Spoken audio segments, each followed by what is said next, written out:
할렐루야. 하나님의 은혜가 이 시간 우리들 모두에게 임하기를 주님의 이름으로 축원합니다. 오늘 말씀의 제목 한번 따라 하시겠습니다. 예수님을 따를 때 멀찍이 따르면 안 됩니다. 아멘. 설교 듣기 전에 이런 생각을 한번 해보시면 좋겠어요. 내가 예수님을 멀찍이 따라 갔다고 생각된 적이 있는가? 그래서 예수님한테 굉장히 죄송하다 그런 생각을 한 적이 있었나?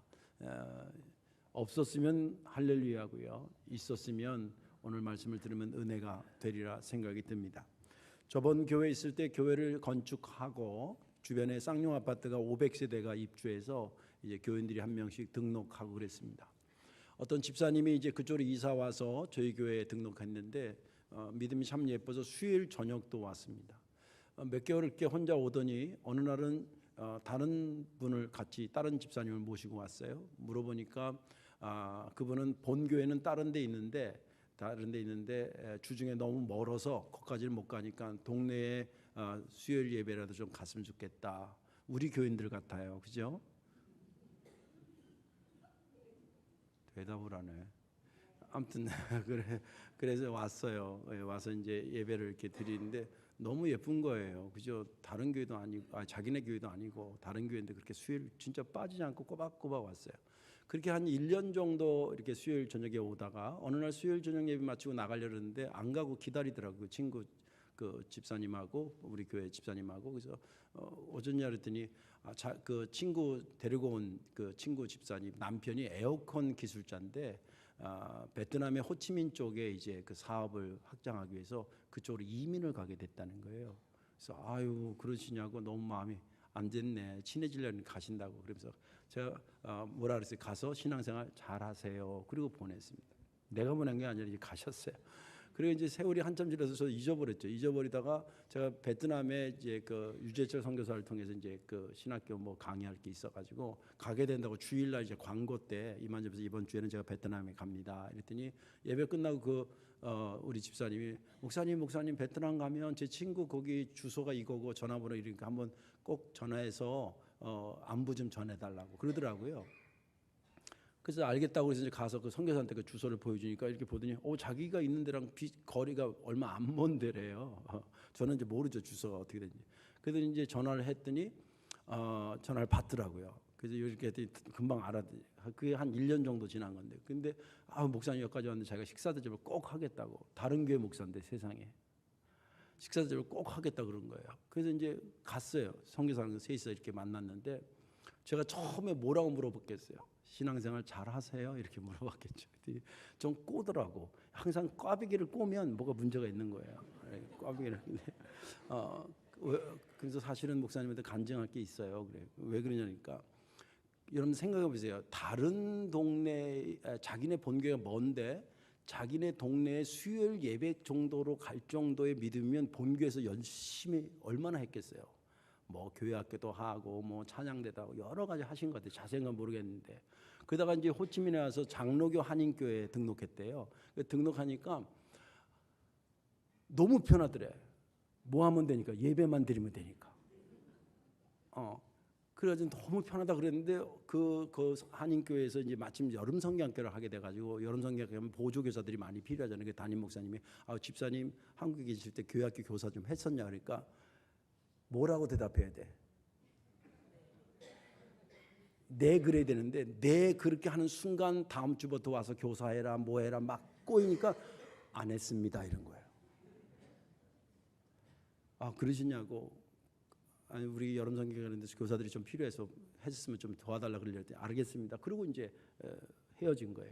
근데 그날 저녁에 왔는데 자기 마음이 그렇게 불편하더라는 거예요. 그리고 또 저희 교회 그 1년 다닐 때 수요일 때 제가 잘 기억은 안 나는데 다니엘서를 제가 했대요. 다니엘서를 강의를 하면서 다니엘은 본국에서 바벨론으로 포로로 잡혀갔어도 환경이 바뀌었어도 믿음이 절대 흐트러지지 않고 거기서도 하나님한테 기도하고 그런 사람이라고 그럴 때 자기가 아멘 그리고 은혜도 받고 그랬다는 거예요. 근데 그 말씀이 자기를 계속 책망하더라는 거예요. 너 그 말씀 듣고 은혜 받고 그랬는데 호치민에 왔다는 이유 때문에 네 신앙이 그러면 되겠냐 막 그러더라는 거예요. 그래서 다음 주에 이제 찾아가 가지고 교사 안 했다고 반복하기는 좀 그러니까 목사님 제가 기도하다가 여름 성학기로 돕기로 했어요 이렇게. 그래서 이제 돕고 뭐 그때도 그거 끝나고 얼마 안 됐었나 아무튼 뭐 그러다가 이제 저랑 연락이 돼서 그런 거예요. 그래서 자기가 맨 처음에 안 할 땐 너무 편했는데 지나고 나면서 시간이 지나면서 내 신앙에는 이게 도움이 안 되는데 이런 느낌이 자꾸 들더랍니다. 예. 그러면서 본인이 깨달은 것을 이렇게 저한테 간증하면서 같이 식사를 했습니다. 예수님을 따를 때 멀찍이 따르면 안 됩니다. 멀찍이 따른다는 게 따른다는 게 안 따른다는 거예요. 따른다는 거죠. 근데 조금 톤을 높여서 그게 따르는 거예요? 그러면 안 따르는 거죠. 따르는 거예요? 안 따르는 거예요? 따르는 거죠. 따르는 거예요? 이거 오늘 본문에 있는 말씀입니다. 오늘 본문에 있는 말씀 예수님께서 체포돼서 대제사장 관저로 끌려가면서 말씀이 시작이 됩니다. 그 앞의 내용은 아시다시피 다락방에서 제자들의 발을 씻겨주고 마지막 성찬식을 하고 그리고 겟세마네 동산으로 옮겨와서 제자들과 밤새 기도하던 중에 체포됩니다. 막 몸싸움이 좀 있었고 이렇든 저렇든 결과는 제자들이 다 도망갑니다. 그리고 관저로 끌려가는 사이에 오늘 본문에 보니까 베드로가 멀찍이 따라갔다 그랬습니다. 그래서 안 보이는데 이렇게 하인들이 있는 후미진데 이렇게 앉아서 불을 이렇게 쬐고 있는 것이 초라한 베드로의 모습입니다. 그게 왜 글로 끌고 갔냐면 당시에 이 재판을 받으려면 최고 결정권자가 로마 총독이었습니다. 로마의 통치를 받고 있었기 때문에. 그래서 고발하기 전에 이 사람은 이런 죄가 있다는 죄목을 잡아가지고 해야 되는데 그 죄목을 잡으려고 예수를 대제사장 관저로 끌고 왔던 거거든요. 그런데 워낙 죄가 없으니까 이거 해가 저거 했는데 흠잡을 게 없는 거예요. 죄목을 찾아낼 방법이 없는 겁니다. 그러니까 없으니까 어떻게 다른 위증을 합니다. 뭐 이랬었다며 저랬었다며. 근데 성경은 말하기를 그것 자체도 서로 말이 안 맞대. 어선한 가운데 어떤 사람이 저 사람이 손으로 지은 그 헤롯 성전 40년마다 짓는 것을 헐어버리라 손으로 안 짓는 성전을 3일 만에 짓는다 저는 거짓말이나 치고 있다고 막 이렇게 하면서 뭐 그런 얘기를 하면서 고소로 해야 되지 않냐 이런 얘기하는데 그것도 또 의견 충돌이 잘 안 돼 일치가 안 돼가지고 어선한 가운데 오늘 본문은 끝납니다. 물론 그 뒤에 내용들이 계속 이어집니다만은 오늘 본문은 그렇다는 거예요. 저는 지난 주간에 이 본문을 보면서 특별히 54절을 유심히 보게 됐습니다. 베드로가 예수를 멀찍이 따라 대제사장의 집들 안까지 들어가서 아랫사람들과 함께 앉아 불을 쬐더라. 제가 이 본문을 묵상하면서 크게 두 가지. 하나는 베드로가 참 힘들었겠다. 베드로가 참 힘들었겠다. 따라갈 수도 없고 안 따라갈 수도 없고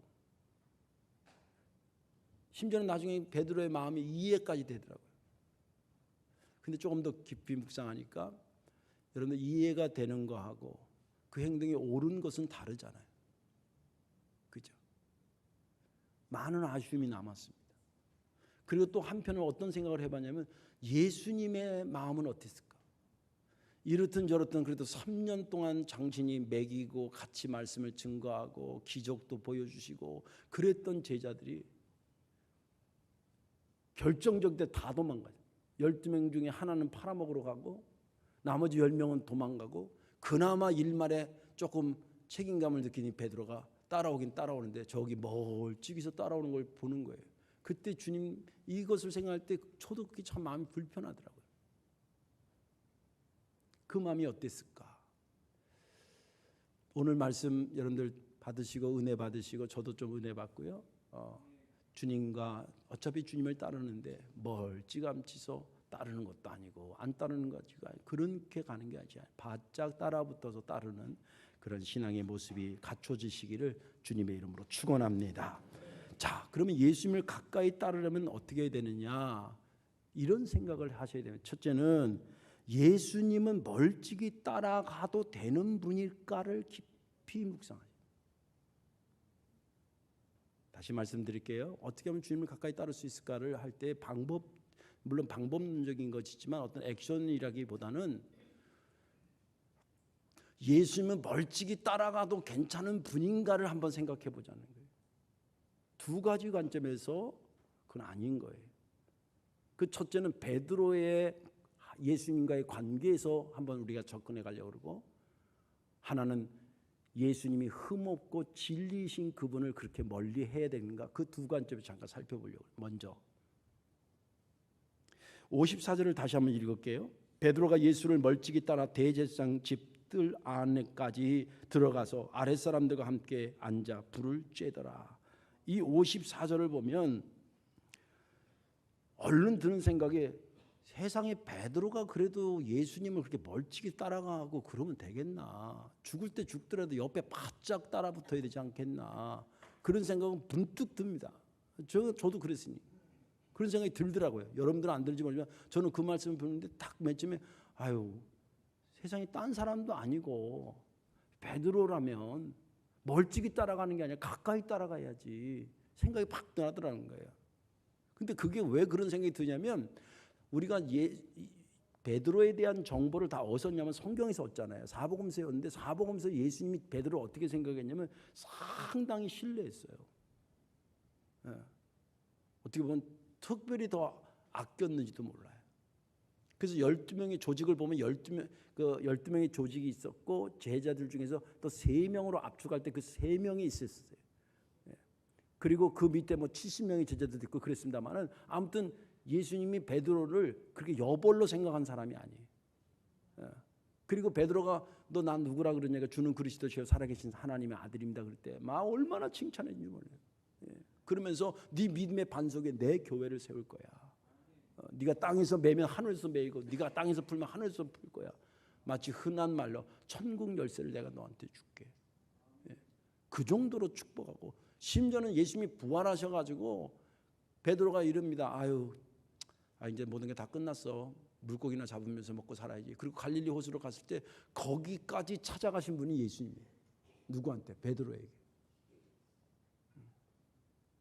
물론 베드로도 잘했습니다. 잘했어요. 잘 따라붙었고 열심히 했습니다. 근데 그러니까 관계가 좋았다는 거예요. 근데 그 관계가 좋고 주님의 사랑을 그렇게 많이 받은 베드로가 지금 오늘 안타깝게도 54절에 보여주는 이 말씀은 멀찍이 따라가는 자로 보여주고 있습니다. 제가 영어 성경 다 찾아봤어요. 거리를 두고 따라갔다 그렇게 돼 있습니다.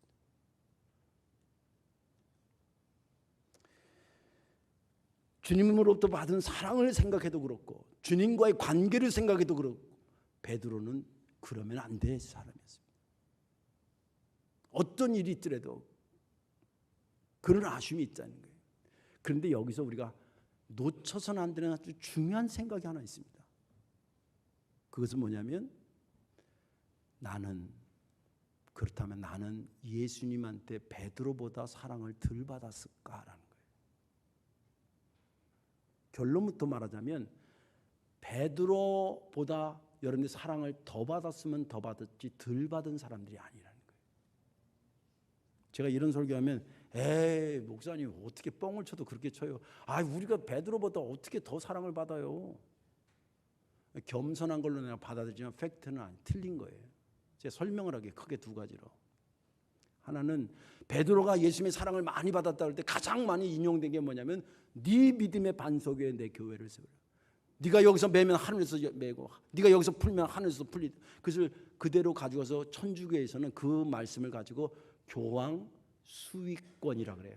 그리고 교회 수위권, 교회의 가장 수장으로 둬서 극단적인 경우는 중세 때 신학이 어디까지 잘못 가냐면 교황 무호설까지 갑니다. 교황은 죄가 없다. 교황이 너 천국 갈 거야 그러면 천국 가는 거, 너 천국 못 가 그러면 못 가. 그 결정권이 교황한테 있다. 왜냐하면 베드로한테 천주교에서는 교황의 1대 교황을 베드로로 봐요. 그래서 그 2대 3대 쭉 내려왔는데 그 전통이 쭉 내려오기 때문에 이 교황이 너 아니다 그러면 넌 천국 못. 그래서 교황이 하라는 대로 해야 천국 간다 그런 거예요. 그래서 헌금하라면 하고 그런 거예요. 물론 지금은 많이 바뀌었습니다만은 중세 타락할 때 그랬다는 거예요. 근데 이거 아니라 그러고 종교개혁이 일어나잖아요. 개신교인들은 이 말씀을 똑같이 보면서 어떻게 해석하냐면, 제가 개신교 목사라서 하는 말이 아니라 그게 맞는 말이에요. 이 예수님이 이 말을 하는 것은 베드로와 똑같은 주는 그리스도시여 살아계신 하나님의 아들이라고 고백하는 그 사람의 심령 속에 내가 들어간다는 거예요. 그게 교회로 표현된 거예요. 고린도전서도 있지만 너희들은 성령이 거하는 전인 줄 알지 못하느냐. 여러분들 각자가 교회예요. 베드로만 교회가 아니라 베드로만 믿음의 고백을 했다고 그리고 천국 열쇠 여러분들 예수 목사가 사인해야 천국 갑니까? 그랬으면 좋겠어 나도 그냥. 저한테 길 거 아니야. 목사님 제발 좀 사인 좀 해달라고 그래 나 천국 가다.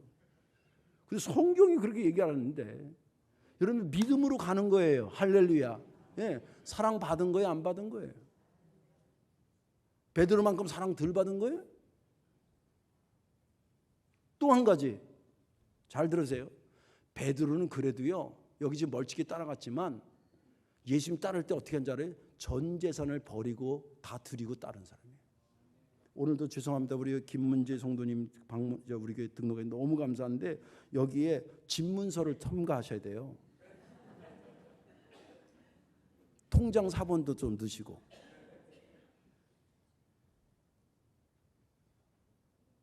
여기 어디 있어요? 하나도 없지.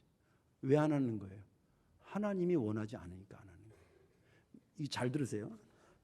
수학적으로 베드로가 전 재산을 드리고 주님의 제자가 되고 주님의 사랑받은 것을 100이라 천칩시다.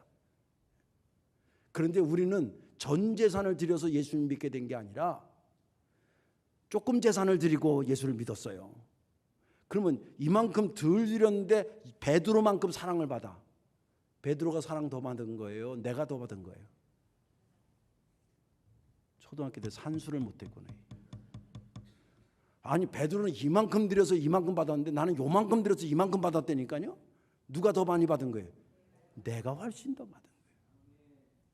우리가 베드로를 보면서 뭐라 그랬어요? 이 세상에 예수님의 사랑을 그렇게 받고 그랬던 사람이 다 도망가도 자기는 그래봐야 죽기밖에 더 하겠어. 주님 자기를 왜 죽는데 옆에 따라 붙어야지. 죽을 때 죽더라도. 아마 내가 정황적으로는 베드로를 죽이지는 않았을 것 같아요. 따라 붙었어도 얻어 맞기는 했어도 그렇게 아무 때나 막 그 유대인들도 막 죽이고 그럴 수 있는 건 아니었거든요. 그런데 멀찍이 따라갔다는 거예요. 베드로가 그렇게 사랑을 받았는데도. 근데 우리는 그만큼 사랑 못 받았냐 이 말이에요. 제가 어디 없는 말을 갖다 껴 맞추는 게 가만히 생각을 안 해서 그런 거예요. 한번 생각해 보세요. 베드로가 신앙 고백해서 그 속에 예수님의 교회를 세우고 우리도 예수님 믿는다고 그래서 우리 속에 주님께서 교회 세우시고 베드로에게 천국 갈 수 있는 걸 열어줬다 그래서 그 믿음 되고 열어줬다 그래서 우리도 예수 믿어서 천국 갈 수 있는 것을 했지. 베드로는 전 재산을 들여서 주님을 따랐다 그래서 우리는 그러지도 못했는데 그런 은혜를 받았어요. 누가 더 사랑을 많이 받은 거예요? 우리가 훨씬 더 많이 받았는데 훨씬 더 받은 우리가 예수님을 멀찍이 따라가는 게 맞는 일이냐는 거예요. 그렇게 해도 되겠냐는 게 그분한테 아니잖아요.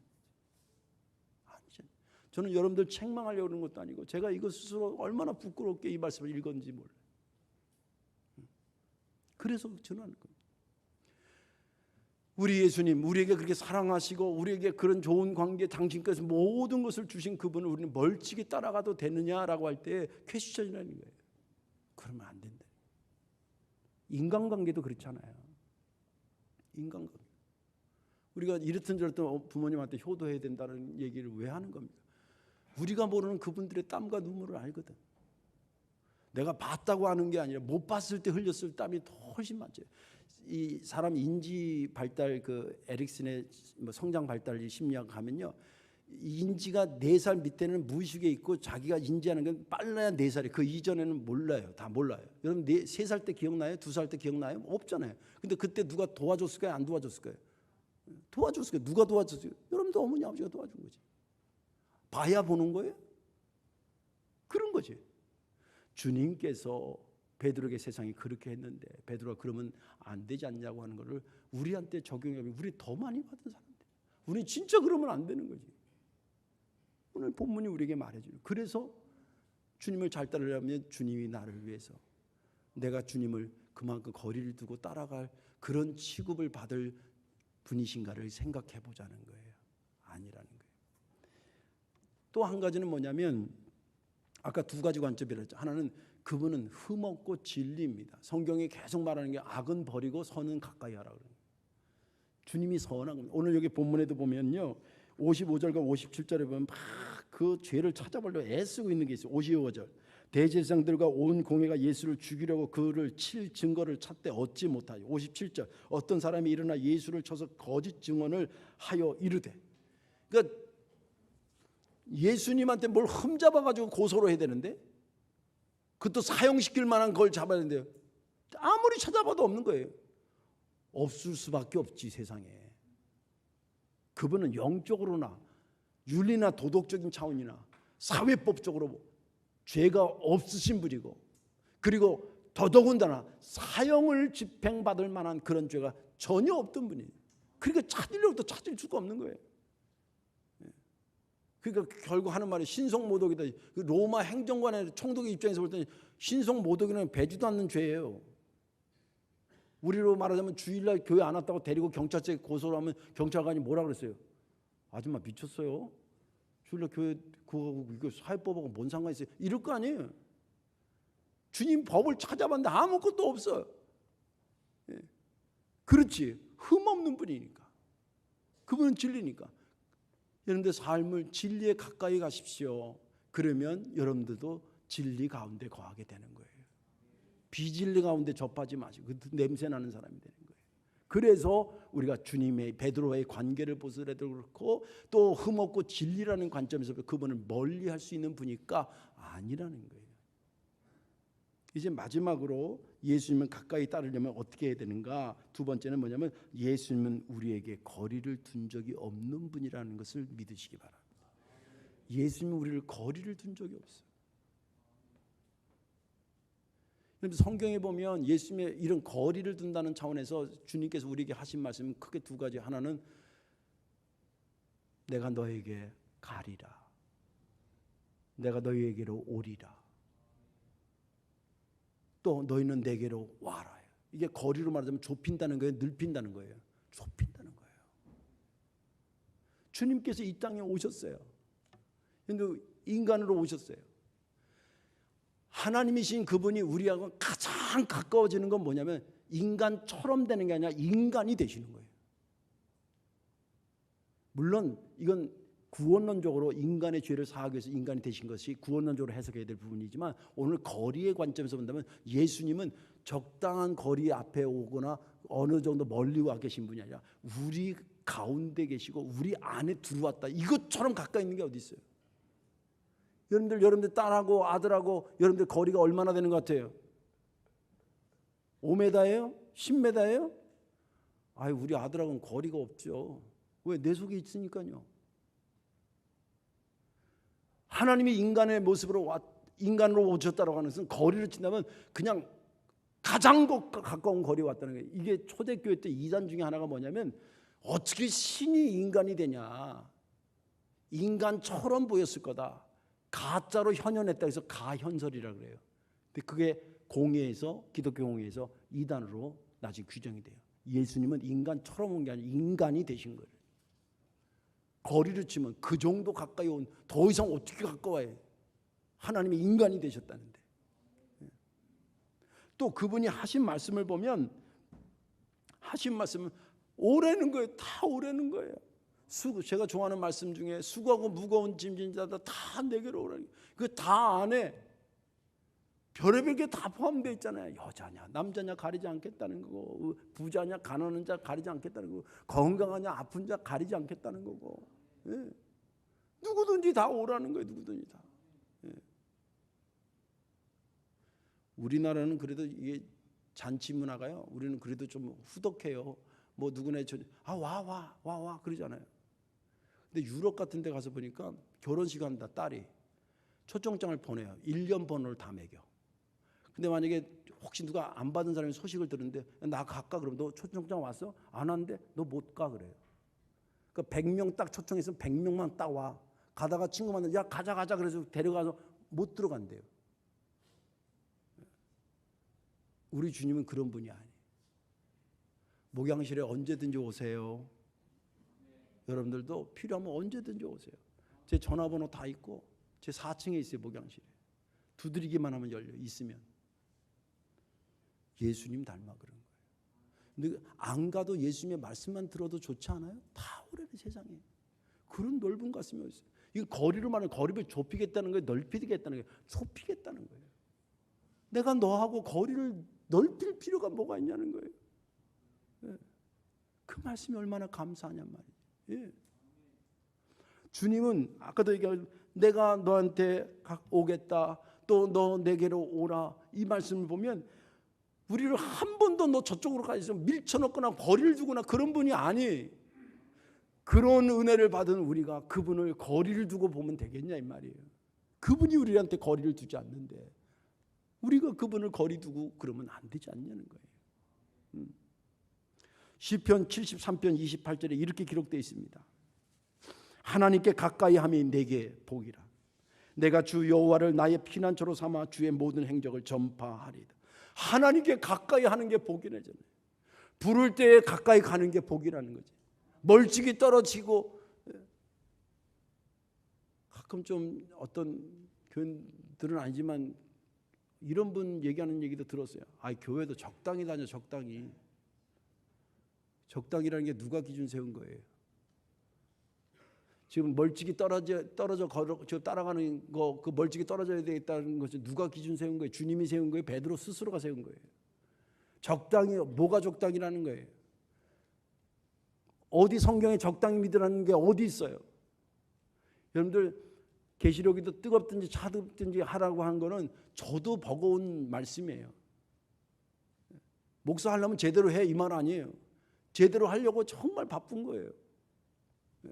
그러나 그게 말씀이 어떻게 하냐. 그게 말씀이 어떻게 하냐. 그리고 주님이 우리가 그렇게 적당히 거리를 두고 따라가도 될 뿐이 아니잖아요.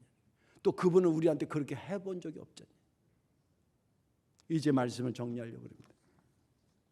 오늘 설교는 다음 주부터 교회 나와서 열심히 봉사하고 뭐 안 하든 하고 막 이러라는 유치한 얘기가 아니에요. 여러분들 스스로가 내가 하나님한테 있을 때 지금 가까이 있나 멀리 두고 따라가고 있는가를 여러분들 스스로가 잘 아실 거예요. 어쩌면 주일날 오늘 못 온 사람이지만 실제는 주님과 가까이 가는 사람일 수도 있어요. 그렇지만 여기 지금 와서 예배드리지만 실제는 주님과 거리를 두고 따라가는 사람이 있을 수도 있어요. 그러니까 봉사 많이 해라, 주일날 안 오면 안 된다, 이런 차원이 아니라 이 말이에요. 내 스스로를 주님 앞에 한번 세워보라는 거예요. 주님이 우리를 그렇게 사랑하고 베드로보다 더 사랑한 우리가 세상에 그분을 이렇게 밀쳐내면 되겠냐. 또 그분이 한 번도 우리를 미칠 적이 없는데 나는 적당한 거리를 자꾸 만들려고 그런 건 아니었나. 이런 걸 한번 생각해 보잖아요. 이게 생각이 깊어지면 내 신앙의 삶의 행동들이 달라지게 돼 있다는 거예요. 오늘 이 본문을 새로 쓴다면 이렇게 썼으면 어떨까요? 예수가 대제사장의 관저로 끌려갈 때 베드로가 그 옆에 바짝 붙어 따르다. 이 사람 저 사람한테 붙잡혀 몰매를 맞았더라. 만약에 그렇게 기록됐으면 마음은 아파도 얼마나 은혜로웠을까. 그리고 결국 이 멀리 떨어져 가는 게 무슨 작전을 세운 게 아니에요. 딱 이유 하나는 나 살고 싶다는 거예요. 근데 그 베드로도 변화된 다음에는 주님을 위해서 거꾸로 매달려 순교하는 자리에 가잖아요. 아까도 말한 것처럼 이 정황상 베드로는 잡혀서 그 자리에서 사형당하거나 일을 법적으로 그렇게 할 수가 없는 상황에 그냥 얻어맞는 정도예요. 오늘 이 말씀 잘 기억하셔서 정말 깊이 생각하시고 주님과 여러분들의 신앙의 거리가 조금이라도 가까워지시기를 주님의 이름으로 축원합니다. 기도하겠습니다. 좋으신 하나님, 고맙고 감사합니다. 주님을 따를 때에 멀찍이 따르지 않게 하시고 1m라도 가까이 따라붙는 그런 믿음의 사람 만들어 주옵소서. 주님, 우리는 부족해서 힘이 딸릴 때가 많이 싸우니 우리의 능력이 되신 성령님, 오늘 말씀에 은혜 받은 자들에게 찾아가 주셔서 저들에게 힘과 용기도 겸하여 주셔서 능히 마음에 은혜되는 것을 감당할 수 있도록 주님 힘의 힘을 더하여 주옵소서. 예수님의 이름으로 감사하며 기도하옵나이다. 아멘.